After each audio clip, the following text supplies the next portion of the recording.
Ada banyak pemain bintang nomor 10, termasuk di Serie A yang pada era 90-an hingga 2000-an mendominasi siaran olahraga di televisi. Pada masa itu, Italia bertabur nomor 10 terbaik dari seantero bumi. Sebut saja Roberto Baggio, Alessandro Del Piero hingga Francesco Totti. Dari luar ada Gheorghe Hagi yang memakai nomor 10 Brescia atau bintang Kroasia di AC Milan, Zvonimir Boban. Namun pemain nomor 10 yang ini berbeda dari yang lainnya. Dia merupakan penjelmaan dari permainan yang indah, entah bersama timnas Portugal atau Benfica, hingga di AC Milan, dan yang paling terkenal sebelumnya bersama Fiorentina. Dia telah ikut mengubah pandangan fans, yang dulu melihat Serie A bermain lebih defensif menjadi permainan yang lebih menarik ditonton. Dialah Rui Manuel Cesar Costa.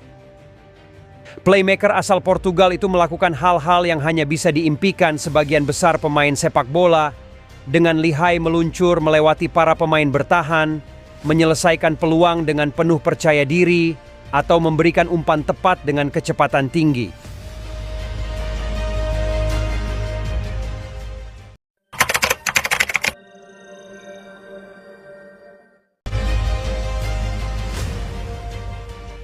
Hubungan Rui Costa dengan Benfica bisa terangkum oleh sebuah gol di laga persahabatan.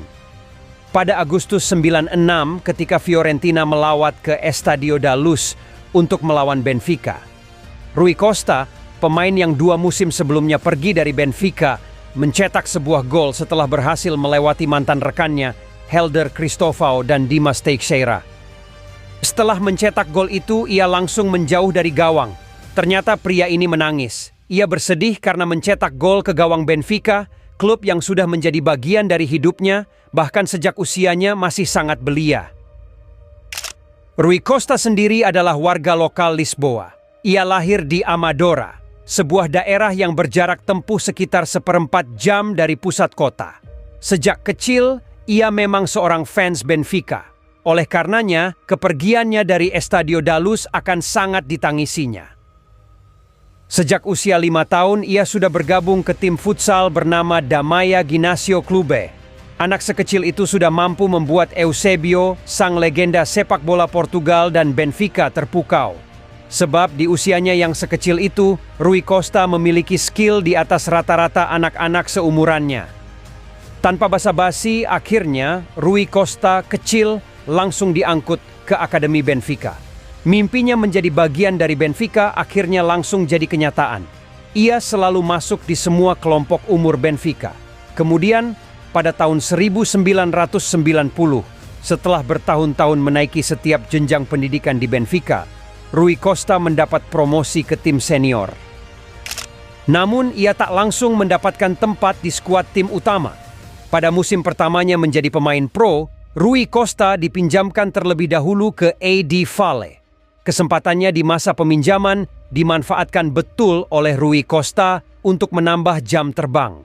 Alhasil, Carlos Queiroz yang merupakan pelatih timnas Portugal U21 memanggilnya ke daftar skuad Portugal untuk Piala Dunia Junior 1991.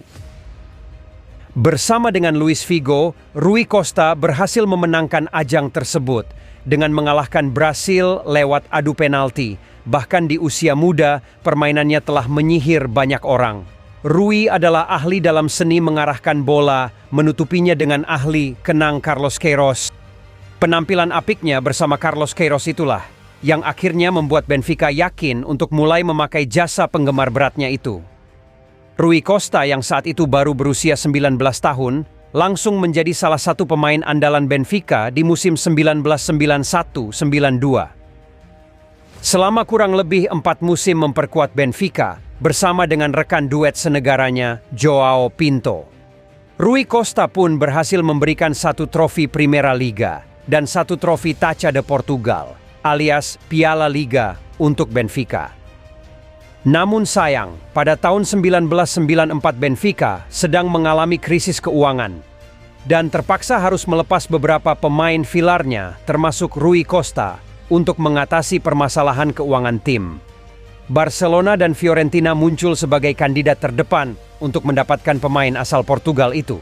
Tetapi Rui Costa menolak semua tawaran itu. Keputusan itu dibuatnya karena loyalitas kepada Benfica. Namun Fiorentina tak menyerah. Mereka kembali menawarkan raksasa Lisbon itu lebih banyak uang. Alhasil tanpa sepengetahuan sang pemain, Benfica menyetujui tawaran itu. Rui Costa yang mengetahui hal tersebut, mau tak mau setuju pergi ke Italia. Hal ini ia lakukan hanya demi menyelamatkan klub kesayangannya dari kebangkrutan. Kepergiannya dari Benfica membuat Rui Costa bersedih karena ia sebenarnya tak ingin bermain di luar Estadio da Luz. Rui Costa berlabuh ke Fiorentina dengan bandrol senilai 6 juta euro. Namun di klub inilah ia mulai mendapatkan permainan terbaiknya dan dikenal oleh penggemar sepak bola di seluruh dunia hingga mendapat julukan The Prince of Florence alias Pangeran Firenze.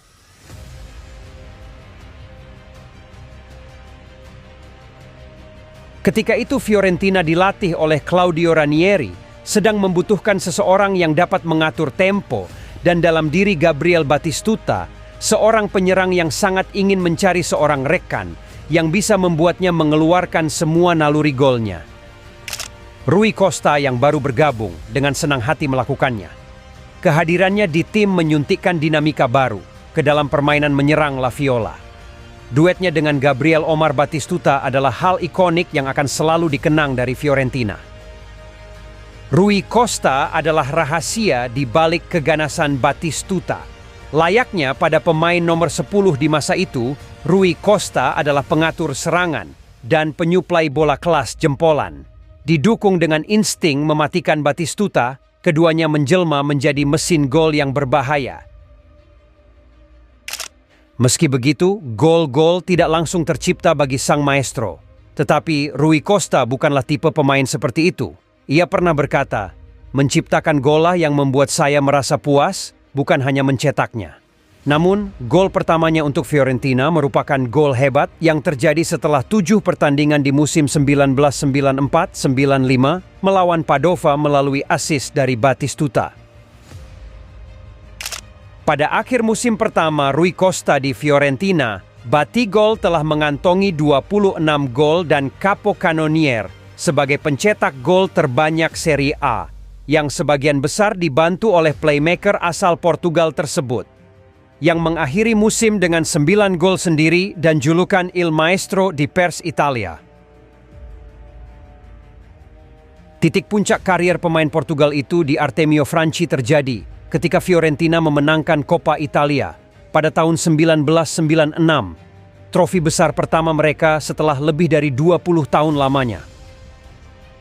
Meskipun Batistuta menjadi pusat perhatian dengan 8 gol dalam perjalanannya meraih trofi, Rui Costa adalah kekuatan pendorong Viola yang menghasilkan kelas master lini tengah yang bersahaja dalam pertandingan seperti kemenangan 3-1 di semifinal leg pertama Fiorentina atas Inter Milan.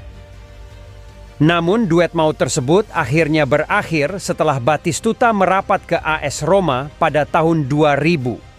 Meski ditinggalkan Batistuta, Rui Costa berhasil kembali memberikan gelar Coppa Italia untuk Fiorentina pada musim 2000-2001. Selama 7 musim ia membela Fiorentina, membuat Rui Costa terlanjur jatuh hati kepada masyarakat Florence dan mencintai Fiorentina. Sayangnya pada musim panas 2001, ia mengulangi pengalaman pahitnya seperti di Benfica. Ia lagi-lagi menjadi tumbal demi menyelamatkan keuangan klub. Reaksi Rui Costa pun tetap sama dengan apa yang ia rasakan sebelumnya. Setelah terpaksa pergi meninggalkan tim yang sudah dicintainya. Ia dibeli AC Milan dengan harga 41,32 juta euro atau 718,14 miliar rupiah. Hingga musim panas 2024, nilai transfer tersebut masih menjadi yang tertinggi ketiga dalam sejarah AC Milan, meski sudah berumur lebih dari 2 dekade. Namun pada laga debutnya bersama Rossoneri, Rui Costa mengalami patah pergelangan tangan pada cedera pertama dari serangkaian cedera yang merusak musim debutnya. Ia juga tidak benar-benar membuat dirinya disayangi penggemar Milan. Ketika dalam pertandingan melawan Fiorentina, ia berpelukan sambil menangis bersama pendukung setia Viola. Ketika Milan merekrut Rivaldo dengan status bebas transfer dari Barcelona semusim kemudian, banyak yang khawatir bahwa Il Maestro akan gagal. Tetapi Rui Costa bangkit. Dengan para penggemar Milan yang membawa spanduk yang mendesak Rui Costa untuk berhenti menangis dan berbicara di lapangan, pemain asal Portugal itu pun menurutinya. Saya ingin dianggap sebagai gelandang terbaik di Italia dan gelandang terbaik di dunia, ungkapnya dalam sebuah wawancara dan terbukti menepati janjinya. Ia pun menjadi bagian penting dari kesuksesan AC Milan di Liga Champions tahun 2003. Penampilan gemilang Rui Costa terjadi di babak penyisihan grup saat ia seorang diri mengalahkan tim tangguh Deportivo La Coruna dengan menyumbang 4 assist dalam kemenangan 4-0, termasuk hat-trick dari penyerang baru Filippo Inzaghi. Coppa Italia lainnya menyusul sebelum melawan segala rintangan. Pemain berusia 31 tahun kala itu kembali menjadi incaran Barcelona. Namun pemain asal Portugal itu kembali memilih bertahan, memilih untuk tetap di San Siro bersama klub yang telah bertahan selama musim debutnya yang sulit. Ia pun mendapat hadiah yang setimpal dengan trofi terakhir yang belum ada di lemarinya, yakni Scudetto pada tahun 2004, dan menutup kemenangan gelar tersebut dengan tendangan melengkung indah di hari terakhir musim melawan Brescia, gol terakhirnya untuk Diavolo.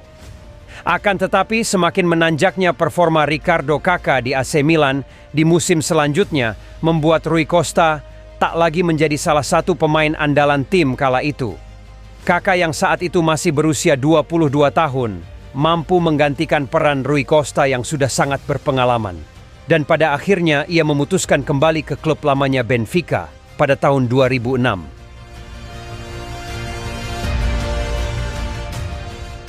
Karirnya di klub memang cukup apik walaupun dihiasi beberapa kesedihan. Ternyata nasib Rui Costa juga menghadapi banyak kesedihan saat membela tim nasional senior. Meski di kompetisi juniornya pernah menjuarai Piala Dunia U20 di tahun 1991. Generasinya pun digadang-gadang sebagai generasi emas yang pernah sepak bola Portugal ciptakan, tapi mereka tak pernah meraih trofi di level senior. Rui Costa dan kawan-kawan memang cukup konsisten membawa Portugal jadi unggulan berbagai turnamen, tapi bukan untuk juara. Permainan indah mereka hanya mencapai perempat final, yakni di Euro 1996 dan semifinal Euro 2000 dan final Euro 2004. Namun di final Euro 2004 itu yang paling menyakitkan bagi Rui Costa. Laga terakhir Rui Costa adalah momen yang paling menyakitkan baginya. Final tersebut adalah momen paling dekat bagi Rui Costa untuk mempersembahkan sebuah trofi bersama tim nasional senior. Seperti yang kita semua sudah tahu, mereka malah kalah dengan menyakitkan dari Yunani lewat gol tunggal Angelos Charisteas. Parahnya lagi, laga final tersebut dimainkan di Estadio da Luz, tempat paling sakral bagi hidup Rui Costa, sang maestro yang berhati kaca. Ia pun kemudian memutuskan pensiun dari ajang internasional setelah final itu tanpa satupun trofi.